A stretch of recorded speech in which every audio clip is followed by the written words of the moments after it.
창세기 22번째 강해 설교, 의와 공도를 행하는 하나님의 백성이라는 제목으로 오늘 우리 함께 말씀 살펴보도록 하겠습니다. 지난주 하나님께서 99세 된 아브라함에게 나타나셔서 말씀하시기를 나는 전능한 하나님이라 너는 내 앞에서 행하여 완전하라 말씀하십니다. 내가 너와 맺은 언약을 반드시 이룰 수 있는 전능한 하나님이라 말씀하시며 완전하게 행할 것을 요구하시는 것이죠. 그리고 이 말을 듣고 아브라함이 엎드립니다. 그러면서 하나님께서 아브람에서 아브라함으로 그의 이름을 바꿔주시는 것을 볼 수 있었어요. 이름이 바뀐다라는 것은 그 사람의 존재, 본질과 그의 인격, 모든 것, 또 심지어 그의 운명까지도 변화될 것이다라는 것을 의미한다라는 거죠. 그러면서 다시금 내가 너로 심히 번성하게 하리니 내가 내게서 민족들이 나게 하며 왕들이 내게로부터 나오리라 말씀하신다라는 것. 하나님께서 아브라함과 맺으신 그 언약을 통해서 영원한 언약, 영원한 기업이 되게 하시겠다라고 하는 약속을 다시금 주시는 것이죠. 그러면서 아브라함으로 새롭게 변화된 존재에게 걸맞는 새로운 언약을 요구하시는데 바로 할례를 행하라 말씀하시는 것이죠. 하나님의 말씀에 순종하여 할례를 행했다면 하나님과 맺은 그 언약의 증표가 그들의 살에 남아있어 영원한 언약이 되는 하나님의 언약 백성이 되었다라고 하는 영원한 언약의 증표를 요구하시는 것이죠. 자신의 가능성을 1%, 0.0001%의 가능성마저도 제거해버리고 오직 하나님이 주시는 믿음으로만 살아가는 이 믿음의 조상 아브라함으로 새롭게 시작하기를 원하신다라는 거예요. 그리고 사라의 이름 또한 아브라함처럼 사라로 바꿔주시는 것이죠. 아이를 낳지 못하는 여자에서 여러 민족의 어머니가 될 수 있는 새로운 존재로 변화시켜 주시는 것입니다. 그러나 하나님의 이러한 말씀을 듣고 아브라함이 어떠한 반응을 보이느냐? 비웃으며 현실적인 반응을 나타낸다라는 거죠. 그러자 하나님께서 아니라 내 아내 사라가 내게 아들을 낳으리니 그 이름을 이삭이라 하라. 내가 그와 내 언약을 세우리니 그의 후손에게 영원한 언약이 되리라 말씀하신다라는 것. 여전히 하나님의 약속을 완전히 믿지 못하고 현실적인 반응을 보이는 이 아브라함에게 다시금 약속의 말씀을 주심으로 그 믿음으로 할례를 행하는 모습이 지난주에 우리가 살펴봤던 아브라함의 모습이라는 것이죠. 그렇다면 오늘 18장에서는 어떠한 아브라함의 믿음의 모습을 볼 수 있는지 우리 함께 살펴봤으면 좋겠습니다. 오늘 본문은 여호와께서 마물의 상수리 나무들이 있는 곳에서 아브라함에게 나타나시니라 이렇게 말씀으로 시작한다는 거예요. 날이 뜨거울 때에 그가 장막문에 앉아있다가 눈을 들어보는데 사람 셋이 맞은편에 서 있는 것을 바라봅니다. 아브라함이 그들을 보자 곧장 문에서 달려나가 영접하며 몸을 땅에 굽혀 말하기를 내 주여 내가 주께 은혜를 입었사오면 원하건대 종을 떠나 지나가지 마시옵고 물을 조금 가져오게 하사 당신들의 발을 씻으시고 나무 아래에서 쉬소서. 내가 떡을 조금 가져오리니 당신들의 마음을 삼케하게 하신 후에 지나가소서. 당신들이 종에게 오셨음이니이다. 이렇게 말하는 것을 볼 수가 있다라는 거예요. 1절에 보면 여호와께서 아브라함에게 나타나시니라 이렇게 이야기하고 2절에서는 사람 셋이 맞은편에 서 있다 이렇게 이야기합니다.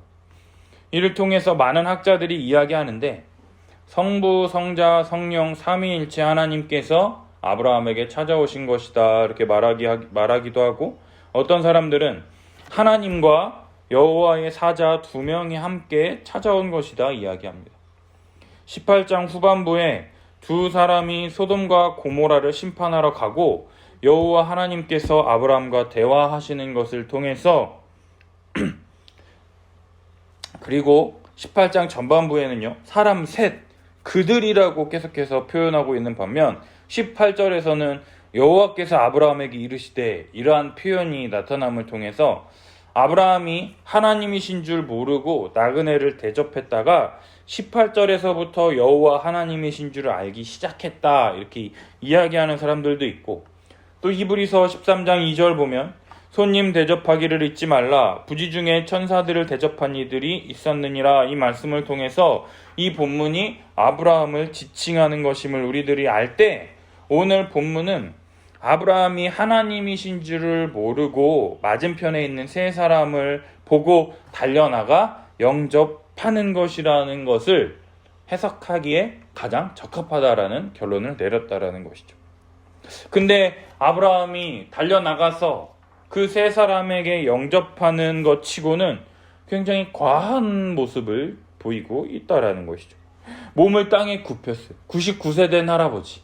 자기 몸 하나도 간수하기 힘든 할아버지, 더운 여름날 장막 밑에서 축 늘어져서 아이고 죽겠다 이러고 있는데 손님이 왔는데 달려나가가지고 땅에 굽혀가지고 원컨대 종을 지나가지 마시옵고 마음을 상쾌하게 하신 후에 지나가셔서 당신들이 종에게 오셨습니다. 이렇게 얘기하고 있다라는 거죠. 그 날 뜨거운 여름날 99세 할아버지가 손님들을 집에 모셔옵니다. 그러니 어떻게 합니까? 급히 장막으로 가서 사라에게 말하기를 속히 고운 가루 3쌀을 가져다가 반죽하여 떡을 만들라 이렇게 이야기하고 또 가축 있는 곳으로 달려가서 기름지고 좋은 송아지를 잡아 하인에게 주어서 급히 요리하고 아브라함은 엉긴 젖과 우유 그리고 하인이 요리한 송아지 요리를 가져다가 차려놓고 나무 아래에 모여서 함께 식사하는 것이 아니라 아브라함은 서 있어요. 그리고 그들이 먹으니라 라고 기록하고 있다라는 것이죠. 고운 가루 3스아는요 한 스아가 8리터 정도라고 이야기를 합니다. 그럼 뭐예요? 24리터예요.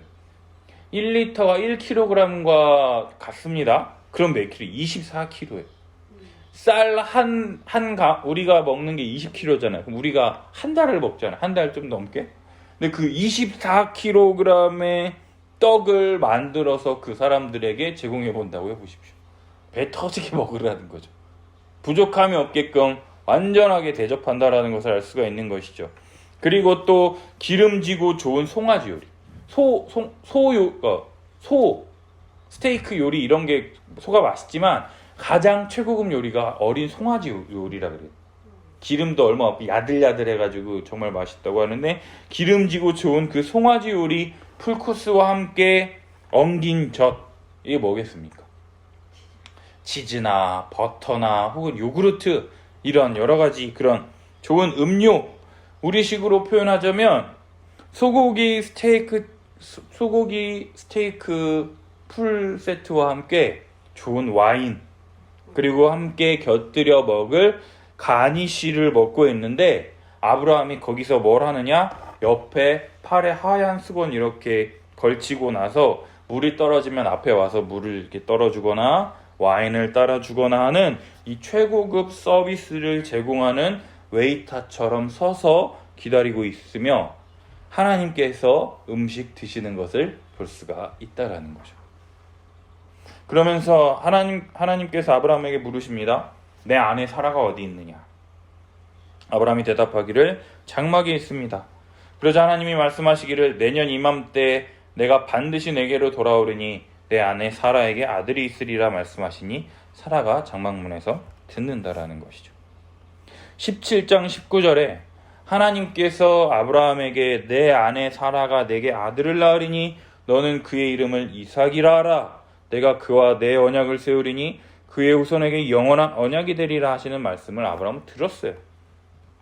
내 언약은 내가 내년 이 시기에 사라가 내게 낳을 아들 이삭과 세우리라. 그리고 그 말씀에 순종해서 집에 있는 모든 남자들에게 할례까지 행했어요. 그런데 오늘 본문에서 나오는 이 사라의 반응은요, 마치 처음 우연히 듣는 것처럼 놀라며 반응하고 있다라는 것이죠. 이를 통해서 아브라함은 하나님의 말씀을 믿고 할례를 행했음에도 불구하고 사라에게 이 사실을 전하지 않았을 수가 있고요. 혹은 사라에게 전했음에도 불구하고 사라가 믿지 않았다라는 것을 생각해 볼 수가 있다라는 것. 오늘 본문 11절을 보면 아브라함과 사라는 나이가 많아 늙었고 생리가 끊어졌는지라 이 말씀을 통해서요. 사라는 나이가 많아 늙었고 생리가 끊어졌는지라 도저히 아이를 낳을 수 없는 자신의 한계를 하나님의 약속보다 더 신뢰했다라는 것을 살펴볼 수가 있다라는 거예요. 따라서 아브라함의 말을 듣고도 도저히 받아들일 수가 없었으며 설득되지 않았을 수가 있다는 것이죠. 이러한 상황 속에서 장막 뒤에서 여호와 하나님의 말씀을 우연히 듣고 속으로 비웃습니다. 사라가 대놓고 큰 소리로 궁시렁궁시렁 입 밖으로 나온 것도 아니에요. 지금 뭐라는 거야? 이렇게 입으로 얘기한 것도 아니고 속으로 우리 드라마 보면 표정은 막 이러고 있는데 그 소리 들리는 것처럼 속으로 웃으며 말하기를 내가 노쇠하였고 내 주인도 늙었으니 내게 무슨 즐거움이 있으리요? 이렇게 생각하는 거잖아요. 생각이잖아요. 생각. 그러나 18절 여호와께서 아브라함에게 또다시 질문하십니다. 사라가 왜 웃으며 이르기를 내가 늙었거늘 어떻게 아들을 낳으리요 하느냐? 여호와께 능치 못한 일이 있겠느냐? 사라는 아브라함과 자신이 나이가 많아서 아이를 낳을 수 없다는 것을 무슨 즐거움이 있으리요 이렇게 표현했는데 하나님께서는 사라가 속으로 생각한 것까지도 들으시고 내가 늙었거늘 어떻게 아들을 낳으리요? 여전히 불신하고 믿지 못하는 사라와 아브라함에게 동시에 이야기하고 계시다라는 거예요. 여호와께 능치 못한 일이 있느냐? 17장 1절에 나는 전능한 하나님이다. 너는 내 앞에서 행하여 완전하라 말씀하셨던 하나님. 아브라함에서 아브라함으로 이름을 바꾸어 주셨고 사레에서 사라로 이름을 바꾸어 주셨으며 할례를 행하라 명하셨음에도 불구하고 집안의 모든 남자들에게 할례를 행했음에도 불구하고 여전히 변함없는 불신과 연약함과 한계와 현실을 벗어나지 못하는 아브라함과 사라의 믿음 없음에도 불구하고 그들과는 아무런 상관이 없는 기한이 이를 때에 전능하신 여호와 하나님으로부터 기인한 은혜를 베푸실 것이다라는 것에 대해서 다시금 말씀하고 계시다라는 거예요. 기한이 이를 때에 내가 내게로 돌아오리니 사라에게 아들이 있으리라 말씀하십니다.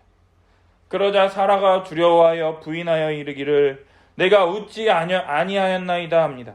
그러나 하나님이 말씀하시기를 아니라 내가 웃었느니라. 내가 여전히 믿지 못하고 두려워하여 거짓말하고 둘러댄다 할지라도 너의 믿음과는 전혀 상관없이 전능한 하나님 너희는 완전하게 행하지 아니할지라도 나는 너희와 맺은 언약에 신실하게 응답할 것이다 라고 지금 말씀하고 계시다라는 거예요. 그런데 다시금 이러한 믿음이 없는 아브라함과 사라를 깨닫게 하시기 위해서 하나님께서 아브라함에게 나타나시고 아브라함이 이 세 사람을 보고는 영접하는 것이요 일반적이지 않다라는 거예요. 굉장히 과하잖아요. 과연 이렇게까지 아브라함이 이 세 사람을 대접하는 이유가 무엇인지 본문은 그 이유의 내용에 대해서 이유에 대해서 아무 말 하지 않고 계속해서 다음에 이야기를 이어 나간다라는 거예요. 세 사람이 식사를 마치고 일어나서 소돔으로 향하고 아브라함은 그들을 전송하러 함께 나갑니다. 마음을 상쾌하게 하신 후에 떠나서서 이제 먹고 쉬신 다음에 이제 가는 거예요. 그때 여호와께서 이르시되 말씀하시기를 내가 하려는 것을 아브라함에게 숨기겠느냐? 아브라함은 강대한 나라가 되고 천하 만민은 그로 말미암아 복을 받게 될 것이 아니냐. 근데 이거 처음 듣는 얘기가 아니죠. 창세기 12장 1절에서 3절까지 말씀을 다시 한번 해주는 거예요. 내가 너로 큰 민족을 이루고 창대하게 하리니 너는 복이 될지라. 지난주에 3번 들었는데 오늘 이 한 번까지 포함하면 오늘까지 4번째 하나님께서 약속해주고 계시다라는 거예요. 근데요, 큰 민족은 뭐로부터 시작하냐라는 거예요.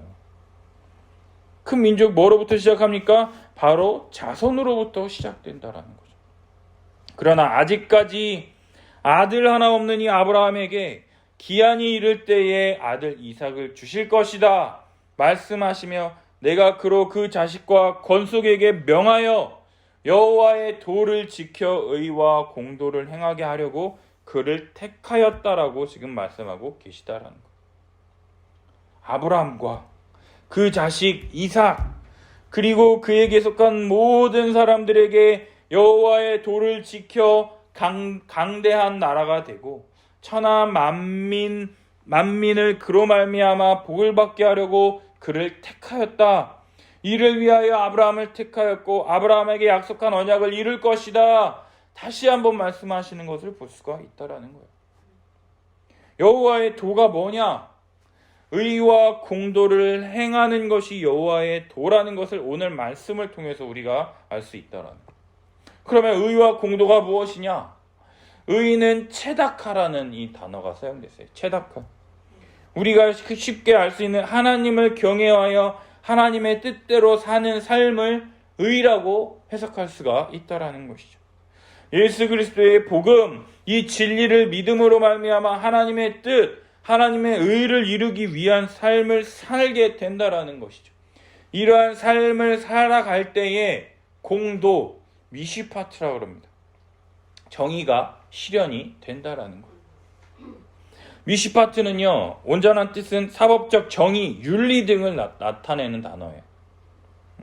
그래서 의로운 삶을 살기 위해서는요, 정의로운 기준이 있어야 한다라는 것이죠. 그죠? 내가 하나님의 뜻을 살려고 할 때 하나님의 뜻을 살기 위한 기준이 있어야 된다라는 거예요. 현대와 같은 포스트 모더니즘 사회에서는요, 진리가 없다 말합니다. 왜요? 그래, 네가 그렇게 생각하는 게 맞아. 그래, 네가 그렇게 말하는 것도 맞아. 그래, 다 맞아 라고 이야기하니까 기준이 없는 거예요. 왜? 자기가 생각하는 것이 기준이기 때문에. 내가 생각하는 게, 내가 좋은 거, 내가 만족하는 거, 내가 느끼는 게 좋은 거야. 절대 진리란 없어. 네가 생각하는 게 절대 진리야 라고 가르치기 때문이라는 것이죠. 절대 진리, 절대 가치, 이러한 절대 기준, 이러한 것이 사라진 지가 오래라는 거예요. 따라서 모두 다 옳고 모두 다 생각하는 게 옳다고 하니 기준점이 사라지고 각자 사람들마다 행동 양식이 달라지니 정의로운 기준, 윤리적 기준이 사라지게 되어버렸다라는 거예요. 지금 뉴스에 LH 공무원들이요, 땅 투기하고 하는 것들, 공직자 윤리의 부재라고 이야기하지 않습니까? 모럴 해저드라고 얘기하잖아요. 그런 일 하면서 공무원들이 땅 투기하면 안 된다라는 것을 그들이 모를까요, 과연? 알잖아요. 근데 왜 그렇게 안 합니까? 다들 그렇게 해서 돈 벌고 잘 사는 것 같은데 나만 그거 안 하면 왠지 바보 되는 것 같고 나만 손해보는 것 같으니 에이씨, 뭐 내가 이거 한다고 뭐 나만 이거 안 한다고 뭐가 달라져. 에이, 나도 해버리자 하면서 사람들이 뭐라 하건 그냥 나는 차명으로 투기하면서 퇴직할 때까지 한번 이 회사 끝까지 다녀볼란다, 이렇게 말도 안 되는 글을 써서 지금 그 사람 찾으려고 많은 사람들이 처벌해야 된다고 공분을 일으키고 있는 이런 상황이 벌어지고 있는 거 아닙니까? 그렇다면요, 믿는 우리들은요, 믿는 신자들은 어떻게 하나님의 의를 위하여 하나님의 공도를 어떻게 행하며 살아갈 수가 있냐라는 것이죠. 우리 주님요, 율법을 두 가지로 요약하셨는데요. 첫 번째로는 하나님을 사랑하고 두 번째는 내 이웃을 내 몸과 같이 사랑하라 말씀하셨습니다. 하나님을 사랑하는 자는 이웃을 내 몸과 같이 사랑할 수밖에 없음을 말씀해 주셨을 뿐만 아니라 새 계명을 너희에게 주노니 내가 너희를 사랑한 것 같이 너희가 서로 사랑하라 말씀해 주시고 십자가에 달려 죽으심으로 우리가 어떻게 사랑해야 할지를 몸소 보여주셨다라는 것이죠. 따라서 예수님처럼 말하고 행하는 것이 우리들의 삶 가운데 나타나야 한다라는 것이죠. 그러나 이러한 모습들이 우리들의 삶 가운데 나타나고 있냐라는 것이죠. 그러나 오늘 본문에 나타난 이 아브라함은요, 하나님의 의와 공도를 따르는 이 여호와의 도를 지키는 삶의 전형적인 모습을 우리들에게 나타내 보여주고 있다라는 거예요. 뜨거운 날 99세 할아버지가 그늘에 앉아서 쉬고 있기도 버거운 그때에 지나가는 사람 셋을 보고 땅에 엎드려 영접합니다. 막 이렇게 막 99세 할아버지 아니에요? 다 늙은 할아버지가 땅에 엎드려요. 우리 집에 가서 음식을 드시고 마음을 상쾌하게 하신 후에 지나가소서. 일반적이지 않잖아요. 그냥 물 한 잔 내주고 여기 좀 쉬었다 가세요. 여기 날이 덥죠. 여기 좀 나무 아래 좀 쉬다 가시죠. 이렇게 하고 물 한 잔만 내줘도 굉장한 호의인데 지금 일반적이지 않은 환대와 접대를 하고 있다라는 거예요. 나그네들이 식사를 다 마칠 때까지 옆에 서서 기다리며 서빙을 하고 있다라는 것이죠. 차린 건 별로 없지만 맛있게 드시고 즐겁게 쉬다 가십시오 하면서 자기가 호스트로서 그 상에 앉아서 같이 음식을 먹는 게 아니라 99세 된 할아버지가 옆에 서서 서빙하고 있다고요. 늙은 할아버지가 서빙하고 있는데 밥이 목구멍으로 넘어가겠습니까? 그런데 왜 이렇게까지 하느냐? 하나님의 의와 공도, 나그네를 잘 대접하는 의와 공도, 내 이웃을 내 몸과 같이 사랑할 뿐만 아니라 자신이 애굽에서 경험했었던 냉대와 그 서름을 아는 자로서 나그네를 내 몸과 내 가족같이 대하며 섬기는 아브라함의 모습을 볼 수가 있다는 것이죠. 아브라함이 애굽에 갔을 때 어땠습니까? 아내를 뺏길까봐 아내를 누이라라고 말할 수밖에 없었다.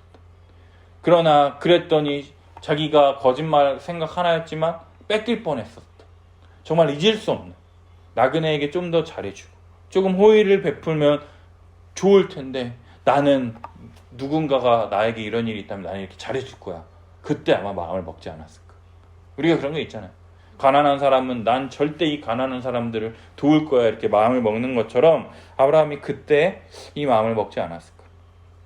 율법에 기록된 대로 하나님의 뜻대로 살기 위해서 밭을 한번 갈고 나면 주위에 떨어진 이삭을 줍지 말라. 무화과 나무를 한 번 털고 2번은 털지 말아라. 고아와 나그네들을 위하여, 고아와 나그네들이 이것을 먹음을 통해서 그들을 돌보는 것과 함께 자기 돈으로 산 종이라 할지라도 잘 먹이고 학대하지 말라. 이것이 율법이 요구하는 인간에 대한 근본적인 사랑이라는 것이죠. 법적으로 죄다 아니다 이것이 정의하는 것이 아니라 윤리를 통한 하나님의 공의가 이 땅 가운데 표현되는 이 강대한 나라, 하나님의 나라, 천하 만민은 그로 말미암아 복을 받게 하시려고 아브라함을 택하셨다라고 지금 말씀하고 있다라는 것이에요. 자신이 하나님의 말씀과 그 말씀에 기반한 그런 삶을 살아갈 뿐만 아니라 그 자식, 내년 이맘때 낳게 될 아들 이삭에게도 이러한 삶의 가르침과 내용을 교육할 뿐만 아니라 그 권속, 그에게 속한 모든 사람들, 그의 가정, 그의 교회 공동체에게 명하여 여호와의 도를 지켜 살아가게 하는 강대한 나라가 되게 하시며 그로 말미암아 모든 천하 만민, 모든 사람이 복을 얻게 될 것이다라고 말씀하고 계시다라는 거예요. 따라서 그 집에 속한 사라에게 고운 가루 세사 24kg, 우리 아내 보고 24kg로 밀가루 반죽해보라고 하십시오. 우리 아내 씩씩 무거워 들여다줘 이러겠죠. 근데 사라는 어떻게 합니까? 그냥 그 말 듣고 그냥 아니 왜 갑자기 뭐 하라는 거야 이런 방구 없이 어떻게 합니까? 그냥 반죽해서 떡을 만듭니다. 하인도 마찬가지예요. 의뢰 아브라함이 또 손님 초대했거니 하면서 급히 요리합니다. 어린 송아지 가자 요리해 그러면 이런 말 안 해요. 그냥 막 요리하는 거예요. 왜? 이러한 삶이 이미 익숙하다라는 거예요. 아브라함이 한두 번 했던 일이 아니다라는 것을 알 수가 있는 것이죠. 또 누구 데려왔나 보구나. 그렇게 하는 거예요. 그냥 나그네를 대접하는 것, 그것이 하나님의 의와 공도를 행하는 백성의 삶이라는 것을 아브라함뿐만 아니라 그 집안에 속한 모든 자들에게 명하여 여호와의 도를 지켜 행하고 있는 모습이라는 것이죠. 이러한 의와 공도를 행하는 아브라함의 모습을 보면서 여러분들은 어떤 생각이 드십니까? 우리는 우리 주변 사람들을 어떻게 대하고 계십니까? 안녕하세요. 잘 지내시죠? 네, 잘 지내요. 우리 다음에 밥 한번 먹어요. 그래요, 네. 그렇게 하고는 밥 먹은 적 있습니까? 오직하면 광고에 나올 정도로. 무관심하고 차갑고 적당히 거리를 두며 지내고 있지는 않습니까? 그런데 아브라함의 모습은 어떻습니까? 지나가는 나그네를 향하여 99세 된 할아버지가 땅에 엎드려 최고급 잔치를 베풀며 식사를 마칠 때까지 섬기는 모습을 볼 수가 있다라는 거예요. 이 세상의 방식으로는 도저히 상상할 수 없는 하나님 나라의 방식으로 의와 공도를 행함으로 지나가는 나그네에게조차 환대하고 대접하는 삶의 모습을 보여주고 있다라는 것이죠. 그렇다면 우리들의 모습은 어떠해야 하겠느냐는 거예요.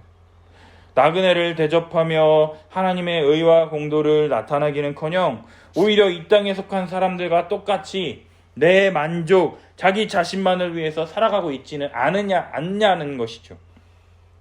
부동산 투기해서 돈 벌어볼 생각하고, 비트코인 사서 돈 벌어볼 생각하고, 주식이 얼마나 올랐나 다른 일을 하지 않고 매일 주식시장만 들여다보는 불신자들과 전혀 다를 바가 없는 삶을 살고 있지는 않으십니까? 정말로 우리가 예수 그리스도의 십자가 복음을 믿는 사람들로서 하나님이 주시는 복과 은혜를 기다리며 믿음으로 사는 사람들이 맞습니까? 그냥 나에게 돈이 되고 내가 편하고 내가 만족할 수 있는 직장, 자녀들이 잘 되고 저녁이 있는 여유로운 삶을 살아가면 그냥 그걸로 만족하면 끝입니까? 그것이 과연 예수 그리스도를 믿음으로 하나님 나라를 기다리며 의와 공도를 행하는 자들의 삶이라고 말할 수 있겠냐라는 것이죠. 사랑하는 여러분, 하나님은 우리를 의와 공도를 행하게 하려고 죄로부터 우리를 구원하셨습니다. 아무런 자격이 없는 자들을 예수 그리스도의 핏값을 치르시고 우리를 구원하셨습니다. 이 구원의 은혜를 바로 알고 믿어 이 세상에서 너희가 한 번도 경험해보지 못한 환대와 접대를 이 세상 가운데 행하라. 그리고 이 세상의 문화와 삶의 방식을 따라 사는 것이 아닌 예수 그리스도를 믿음으로 말미암아 너희 삶 가운데서 그리스도께서 너희를 위하여 자기 자신을 내어주신 것과 같이 너희도 다른 사람을 위하여 자신의 것을 내어주며 시간을 내주며 섬기며 사랑하는 이 세상에서 어느 누구도 한 번도 경험해보지 못했던 삶을 살아감을 통하여 세상이 너희를 보고 이것이 진정한 빛이다, 진정한 소금이다 말할 수 있을 정도로 우리들을 의와 공도를 행하게 하려고 우리를 택하여 부르셨는데 지금은 그냥 좀 찌그러져 있어. 기독교 믿는 것들 쓰레기야. 말씀은 안 믿고 돈밖에 모르는 것들, 정치밖에 모르는 것들, 쓰레기들이라고 손가락질 받고 있는 이 비참한 지점에 도달하게 되었다라는 것이죠. 사랑하는 여러분, 그렇다면요, 이러한 우리가 한 번도 경험해보지 못했던 이러한 접대와 환대를 어디에서 경험해봐야 하겠습니까? 바로 우리의 교회를 통해서 경험해야 한다라는 것이죠. 와, 어떻게 이렇게까지 나를 위해서 섬겨줄 수가 있는 거지? 교회에 한번 딱 처음 왔더니 와, 이건 내가 상상조차 해보지 못했던 섬김과 사랑이 이곳에서 펼쳐지고 있구나.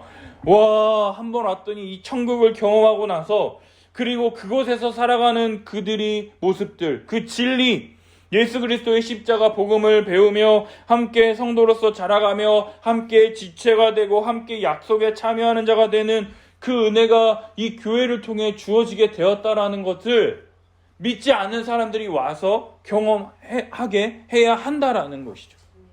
사랑하는 여러분, 의와 공도를 행하는 삶은 신앙 좋은 목사님, 장로님, 권사님, 집사님에게만 해당되는 것이 아니라 우리 모두에게 해당되는 것이라는 거예요. 그렇다면 어떻게 사랑해야 하냐는 거예요. 어떻게 사랑해야겠습니까? 예수님은 자기를 부인하고 자기 십자가를 지고 나를 따르라 말씀하신다라는 거예요. 다른 사람을 내 자신처럼 여기라면 어떻게 해야 됩니까? 내가 죽어야 한다라는 거예요. 나를 죽이고 다른 사람을 인정하고 그 사람을 있는 그대로 받아들여야만 한다라는 것이죠. 이것이 제가 가장 못하는 것 중에 하나라는 거죠. 아내와 항상 말다툼하고 화내며 싸우는 것이 무엇이냐? 바로 이 지점이라는 거잖아요. 나를 죽여야 하는데 내 기준, 내 관점, 내 생각, 내 마음에 드는 것이 아닌 예수 그리스도의 십자가 복음, 성경에 근거한 것이어야 하는데 우리들은 그저 내 마음에 안 든다고 화내고 신경질 내고 큰소리 내며 싸운다라는 것이죠. 사랑하는 여러분, 의와 공도를 행하는 것은요, 어찌 보면 예수 그리스도의 십자가 복음을 믿고 믿음으로 살아가면 자연적으로 나타나게 되는 삶의 방식이라고 할 수 있어요.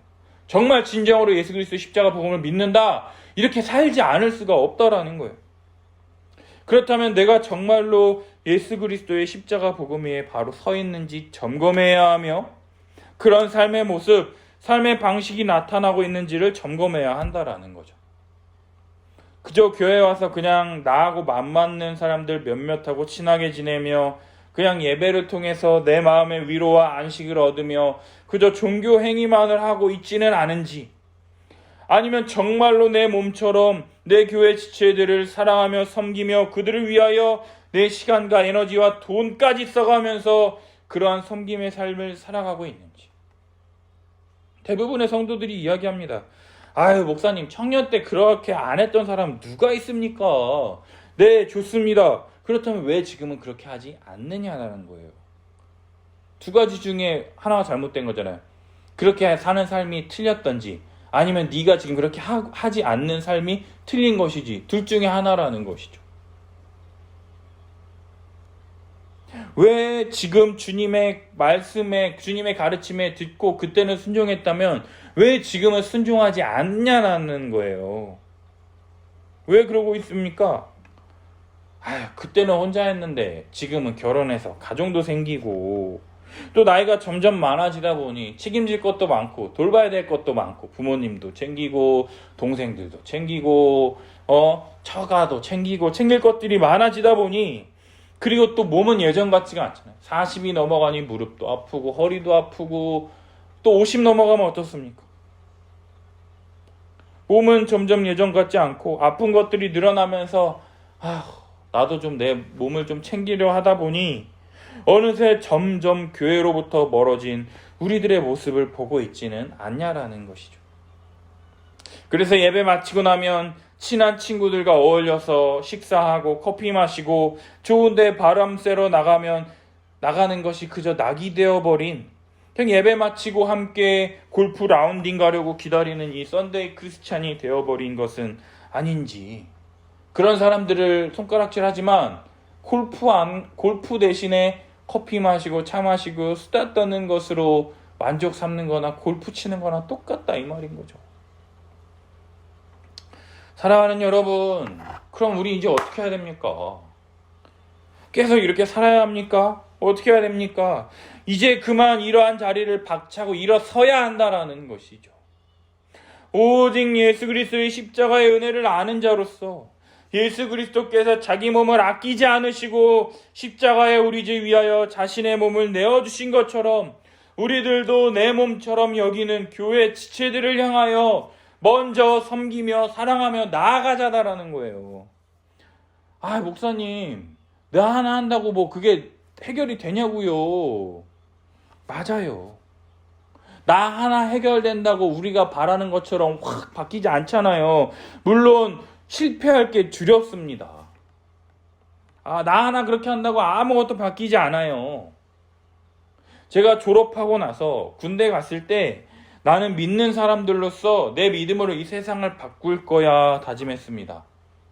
근데 군대에서 믿음의 삶은 개뿔. 힘들어 죽겠더라고요. 동해로 발령받아서 근무할 때 편한 이 투스타 부대에서 근무하다가 소령 부대로 가니까 밥풀 2개, 다이아 2개인데 무슨 하는 거는 왜 이렇게 많은지, 무슨 뭐 일일이 하나하나 다 신경 써야 되는 거예요. 왜 이렇게 할 일이 많은지. 그리고 더군다나 부대 일도 어떻게 되는지 적응도 못하고 힘들어 죽겠는데 교회 다닌다고 하니까 교회 관련된 일을 부대에서까지 시키는, 얼마나 짜증이 나는지. 그래서 그때 토요일 날에 무슨 뭐 극동방송 사장인가 무슨 뭐 가족들이 군부대 견학을 하는데 안내 장교가 필요하다고 저보고 그때 와서 그 안내하라 그래가지고 차출되는 바람에 아내랑 데이트도 못하는 그런 일까지 벌어지는, 이게 얼마나 짜증이 납니까? 교회 다니는 신자로서 그냥 좀 멋지게 나이스하게 좀 살고 싶은데 이 자그마한 부대에서는요, 욕하고 승질 부리지 않으면은 부대가 돌아가지 않는, 나이 든 할아버지들이 가만히 이것 좀 해주세요. 알았어요 하면서 일 안 해. 욕하고 지랄하고 뭐 던지고 그래야 지들도 승질나서 이씨 막 이러면서 일하는. 정말로 그런 곳에서 본부대장이라고 하는 친구놈이 있는데 이놈이 원래 그 역할을 해야 되는데 그놈이 그 역할을 잘 못하니까 대대장이 저를 계속 그 일을 하라고 저를 계속 시키는 거예요. 그거 한번 승질 내고 나면은 저 휴가 갔다 오라고 보내주고 내가 힘들어하는 거 보이니까. 그렇게 하면서 사회에서는 이렇게 해야 일이 돌아가는구나. 욕하고 면박 주고 모욕 줘야 이 사람들이 일하는구나. 그리고 내가 이렇게 일을 했을 때 이 사람이 나를 좋아해서 이러한 포상이 주어지는구나. 이런 것들을 본능적으로 이게 알아가게끔 만드는 것이 바로 이 부대더라고요. 그러면서 믿는 신자로서 내가 하는 거라고는 회식 자리에서 그냥 술 안 먹는 거밖에 없는 이 초라한 내 모습 보면서 자책할 뿐이었다라는 거죠. 그러면서 생각한 게 이건 안 되는구나. 혼자서는 절대로 안 되는구나. 함께 믿음을 가진 공동체 안에서 내가 훈련받고 했다고 해서 가능한 삶이 절대 아니구나라는 것을 깨달았어요. 뭘 변화시키긴 변화시켜. 지 혼자나 잘 살아가지도 못하면서 변화시키기는 개뿔을. 함께 믿음을 가진 공동체가 필요하다라는 것을 깨닫게 됐죠. 그러면서 이제 신학 공부를 해가면서 깨닫게 된 것이 믿지 않는 사람들이 많은 이 세상을 하나님 나라로 바꾸는 것이 오히려 불가능할 수 있겠구나 이렇게 생각이 들었다는 거예요. 내가 믿음이 없는 게 아니라 그건 주님 다시 오셔서 완성하실 때 펼쳐질 일이지 내가 열심히 했다고 그게 이루어지고 내가 열심히 안 했다고 이루어지는 게 아니구나라고 생각을 했다라는 거예요.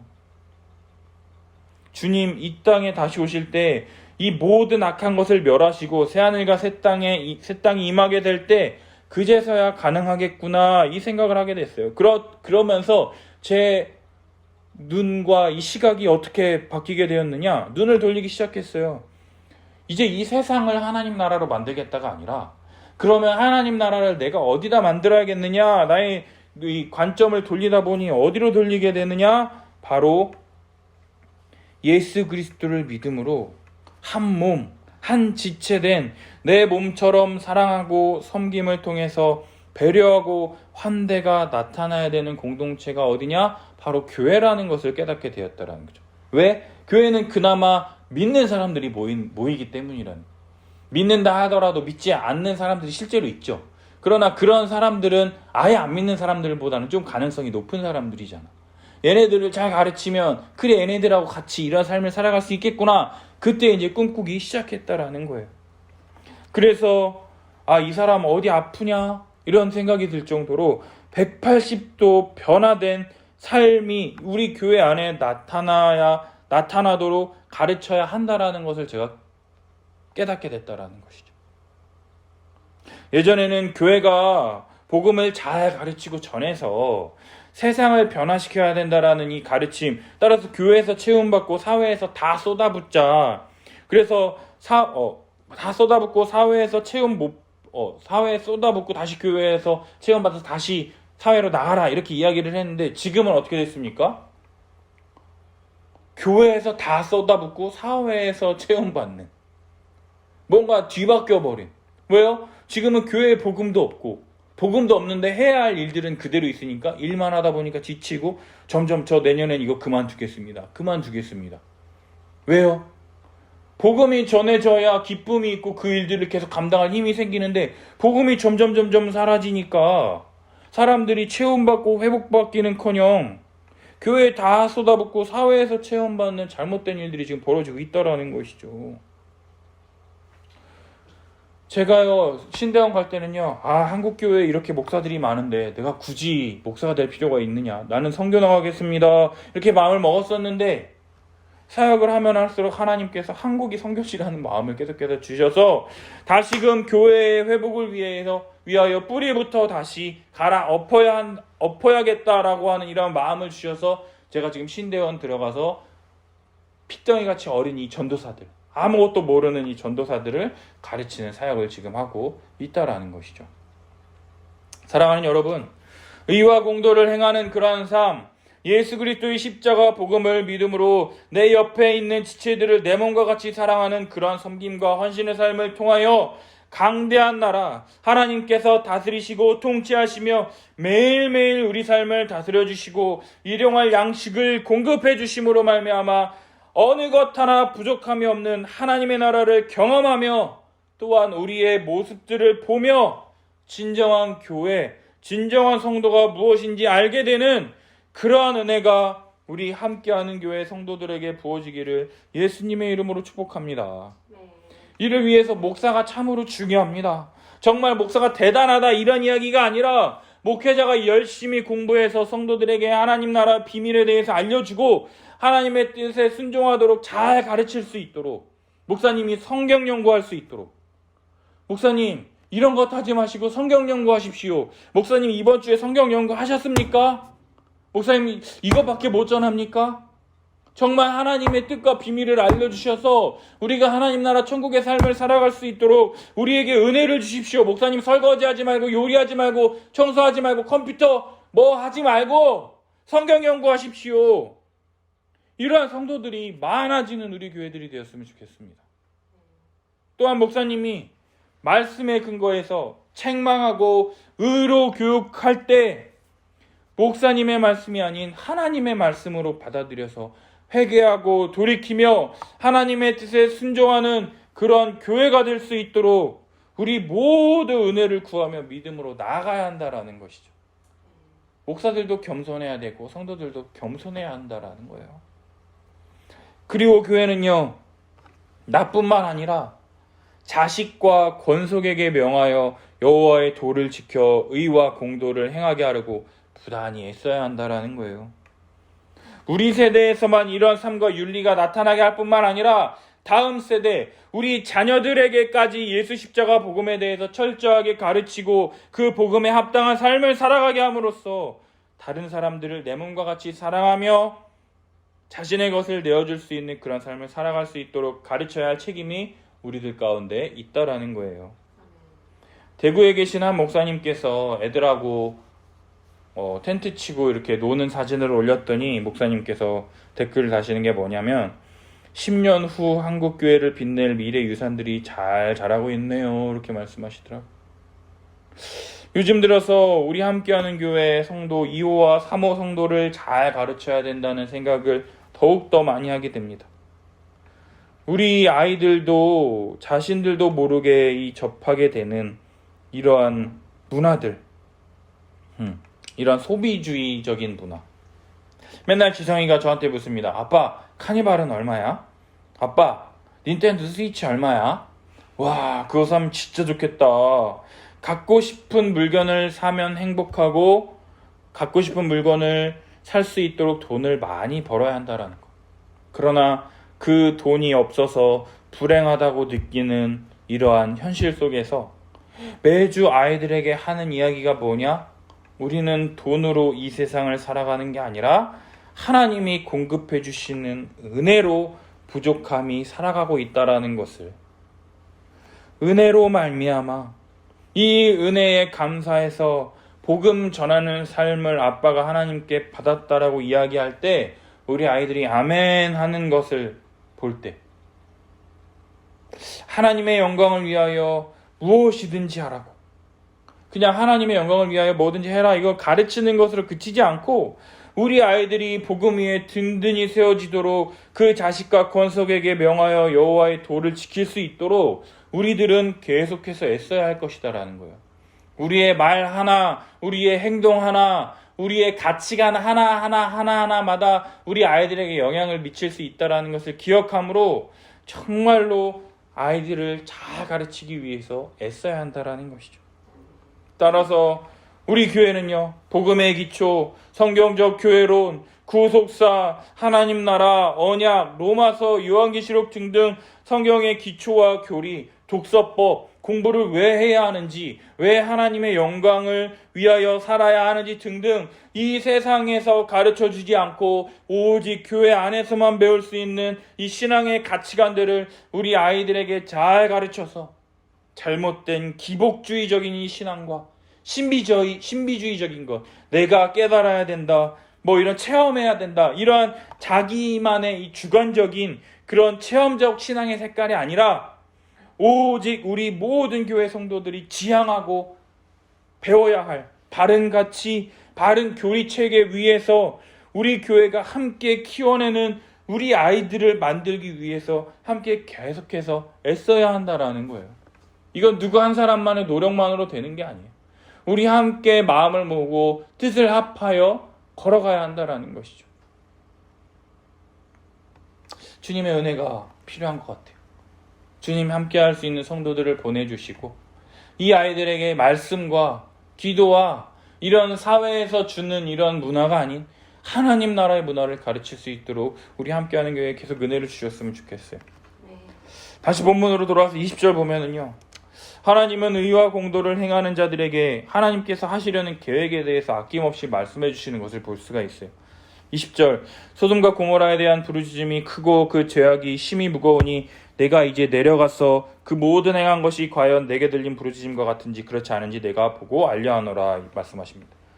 공의 하나님께서 그들의 죄악에 대해서 심판하실 것을 아브라함에게 말씀하시는 거죠. 아무런 말씀하지 않으시고 실제 그냥 진행하셔도 되는데 이러한 계획을 아브라함에게 말씀해 주신다는 것은요, 아브라함을 하나님의 의와 공도를 행하는 하나님 나라의 백성의 대표로서 하나님과 대화 나누며 의견을 제시할 수 있는 놀라운 은혜가 아브라함에게 주어졌다라는 것을 나타낸다라는 거예요. 두 사람이 떠나 소돔으로 향하여 가고 아브라함은 여호와 앞에서 대화를 나눕니다. 23절, 주께서 의인과 악인을 함께 멸하라 하시나이까? 그 성 중에 의인 50명이 있을지라도 주께서 그곳을 멸하시고 그 50인을 위하여 용서하지 아니하시리이까? 주께서 이같이 하사 의인을 악인과 함께 죽이심은 부당하며 의인과 악인을 같이 하심도 부당하니이다. 세상을 심판하시는 이가 정의를 행하실 것이 아니니까, 이렇게 얘기하고 있어요. 아브라함이 화내는 게 아니라요, 아브라함은 굉장히 길고 정중하게 하나님의 성품에 근거하여 조목조목 하나님의 심기를 건드리지 않고 정중하고 예의 있게 매너 있게 이야기하고 있다라는 거예요. 왜 이렇게 얘기합니까? 바로 소돔에 조카 롯이 있기 때문이라는 거죠. 조카 롯을 생각하여 의인과 함께 악인을 죽이는 것이 부당하다고 이야기하며 롯을 구출하기 위해서 애쓰는 아브라함의 모습을 볼 수가 있다는 거예요. 그러자 하나님께서 말씀하시기를 내가 만일 소돔 성읍 가운데 의인 50명을 찾으면 그들을 위하여 온 지역을 용서하리라. 그러자 아브라함이 대답하기를 나는 찌끌이나 재와 같사오나 감히 죽게 하려나이다. 하나님 앞에서 재와 티끌, 먼지 같은 존재이지만 하나님의 은혜를 입어 택하심을 받은 백성으로서 아브라함은 하나님께 다시금 간청합니다. 의인 중에 5명이 부족하다면 그로 말미암아 성읍을 멸하시리까? 그러자 아니. 그러면요 40명은요? 아니. 그러니까 또 아브라함이 이제 주여 노하지 마시옵고 말씀하게 하옵소서. 지금 나랑 장난해? 이렇게 말씀하시는 게 아니라 또 뭐라 그럽니까? 화낼 법도 하니까 아브라함이 먼저 선수 치는 거예요. 거기서 30명 찾으면 어떻게 하시겠습니까? 거기서 20명 찾으면은요, 그래 20명 찾아도 내가 그렇게 안 할게. 드디어 아브라함이 마지막으로 또 주는 노하지 마시옵소서. 내가 이번만 죽게 하려리이다. 거기서 10명을 찾으시면 어찌하려 하시나이까? 내가 10명으로 말미암아 멸하지 아니하리라. 결국 하나님께서는 아브라함의 간청에 근거해서 10명의 의인이 있다면 그 성읍을 멸하지 않으시겠다 약속하시며 떠나시는 것을 볼 수가 있다라는 거죠. 사랑하는 여러분, 의와 공도를 행하는 백성, 물론 자기 조카 롯을 구하기 위해서 이러한 간청을 하기는 하지만 하나님의 의와 공도를 따르는 백성을 통해서 천하 만민이 복을 받게 될 것이다라는 이 말씀을 근거로 하여 아브라함은 의인 10사람만 있다면 그 성읍을 멸하시지 않겠다라는 약속을 하나님께 받게 된다라는 거예요. 그러나 소돔과 고모라는요, 이 의인 10사람이 없어서 멸망하게 되는 것을 볼 수가 있습니다. 최종적으로 롯 한 사람, 롯과 롯의 그 두 딸, 세 사람을 제외하고는 다 멸망당하고 맙니다. 그리고 19장을 보면은요, 롯의 두 딸까지도, 롯과 롯의 그 두 딸까지도 하나님께서 아브라함을 생각하사 그 엎으시는 중에서 내보내셨다라고 기록하고 있다라는 거예요. 최종적으로 의인은 한 사람도 아무도 없었다라고 성경은 이야기하고 있어요. 근데 롯과 그 두 명의 딸은 왜 구합니까? 아브라함을 생각하셔서 구원하셨다. 사랑하는 여러분, 이것이 우리의 현실이에요. 의인한 사람이 없어서 다 멸망할 수밖에 없는 소돔과 고모라에 있는 백성들이 누구냐? 바로 우리들이라는 거예요. 의인한 사람이 없어서 멸망당할 수밖에 없는 우리들. 그러나 하나님께서 아브라함을 생각하사 롯을 구출해내시는 것처럼 죄로 인하여 죽을 수밖에 없는 자들, 그러한 자들을 예수 그리스도의 십자가 복음으로 말미암아 우리를 건져내셨을 뿐만 아니라 믿는 자에게 하나님의 백성이 되어 여호와의 도를 지켜 의와 공도를 행할 수 있도록 우리에게 은혜를 허락하여 주셨다라는 것입니다. 이 사실 믿으십니까? 예수 그리스도의 십자가 복음으로 말미암아 우리가 소돔과 고모라로부터 구원받았을 뿐만 아니라 의와 공도를 행하는 백성이 되어 지금도 믿음으로 말미암아 구원받고 하나님 나라 백성 되어 교회로서 주님 주시는 복과 은혜를 누리며 살아갈 수 있는 존재가 되도록 우리를 만들어 주셨다고요. 어디 가서 이러한 만족과 위로와 안식을 받지 못하는 존재에서 교회 안에서 매주 선포되어지는 이 하나님의 말씀을 듣고 내일처럼 기뻐하며 슬퍼하며 위로하는 한몸된 지체들을 나에게 선물로 주셨을 뿐만 아니라 그들을 위하여 우리가 함께 기도하며 사랑하며 섬길 수 있도록 한 몸 한 가족 되게 만드셨다고요. 사랑하는 여러분, 예수 그리스도의 십자가 복음으로 말미암아 우리에게 주어진 교회됨의 복과 은혜를 누리며 한 주 동안 이 복음을 더 굳세게 믿음으로 한 몸 된 성도들에게 여호와의 도를 지키며 의와 공도를 행할 뿐만 아니라 자식에게 권속에게 명하여 가르치는 믿음의 삶을 살아가는 우리 함께하는 교회 성도들이 되기를 예수님의 이름으로 축복합니다. 우리 함께 기도했으면 좋겠어요. 아브라함을 통하여 하나님 나라 백성의 삶의 모습을 보게 됩니다. 내게 아무런 도움이 되지 않아도 자신의 것을 가지고 다른 사람을 섬기며 대접하며 환대하는 모습을 통해서 여러분들 어떤 생각이 드십니까? 하나님은 우리를 의와 공도를 행하게 하시려고 우리를 부르셨습니다. 이러한 대접과 환대를 우리가 행해야 한다라는 거예요. 오히려 말하지 않아도 알겠지. 아니요, 우리가 무슨 하나님입니까? 사라가 속으로 생각한 것까지 알게.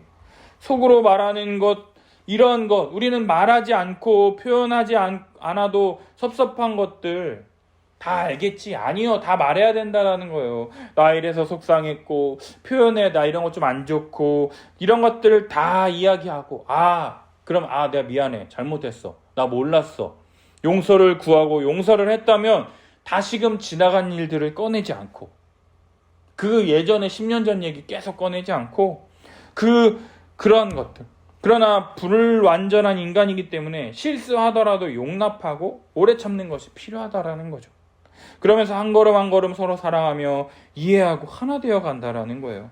따라서 이 세상에서 한 번도 경험해보지 못한 천국 하나님의 나라를 교회에서 누리게 될 때 많은 사람들이 교회를 보고 진짜 예수님의 제자구나, 그리스도인이구나 라고 이야기하게 될 것이다 라는 거예요. 여러분, 이러한 은혜를 구했으면 좋겠어요.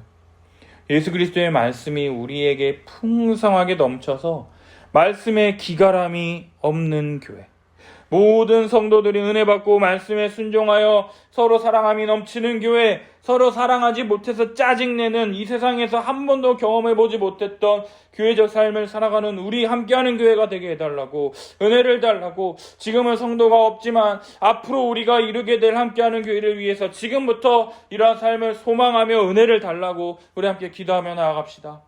이러한 하나님 나라, 이 천국의 삶을 살아갈 때 하나님은 하시려 하는 모든 일들을 우리 교회에 밝히 드러내실 것입니다. 많은 문제들이 있을 때 어떻게 해결해야 할지 하나님께 묻고 하나님께 은혜를 구하며 더욱 사랑하며 섬기며 은혜를 구할 때 아브라함을 생각하사 롯과 그의 딸들을 구원하시는 역사가 우리 교회를 통하여 펼쳐지게 될 것입니다. 주님, 우리 함께하는 교회가 복음을 바로 가르치고 진리와 복음을 믿고 생활하는 거룩한 주님의 진리의 기둥과 터가 될 수 있도록 하시며, 이 교회만 오면 모든 사람들이 복음을 알고 배우고 복음의 삶을 살아가는 그러한 삶을 소망하는 교회가 될 수 있도록 우리 교회의 은혜를 주시옵소서. 그러한 하나님의 능력이 나타나는 교회 될 수 있도록 주여 은혜를 주시옵소서. 우리 함께 기도하며 나아갑시다. 주여.